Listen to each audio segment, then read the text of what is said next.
পুরুষদের মধ্যে অনেক পুরুষ কামেল হয়েছিলেন, আল্লাহর ওলি হয়েছিলেন, কিন্তু নারীদের মধ্যে এই 5 জন নারী হলো গা সর্বশ্রেষ্ঠ নারী। তারাই হবে হাসরের দিন জান্নাতের সকল নারীদের নেত্রী।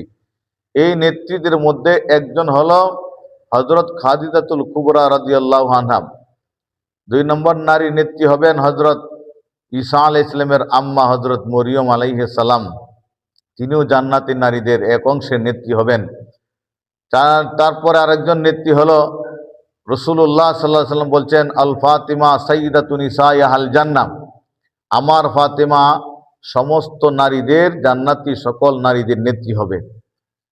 তারপরে হযরত আয়েশা রাদিয়াল্লাহু আনহা সম্পর্কে রাসূলুল্লাহ সাল্লাল্লাহু আলাইহি ওয়াসাল্লাম বলেন যে আমার আয়েশা, তার এত মর্তবা, হ্যাঁ, এত মর্তবা আমার আয়েশা আল্লাহ তাআলা দান করছেন যে শরীত নামক একটা খাদ্য আছে, গোশত এবং রুটি, এই খাদ্যটা যেরকম সকল খাদ্যর মধ্যে দামি, হযরত আয়েশাও সমস্ত নারীর মধ্যে দামি।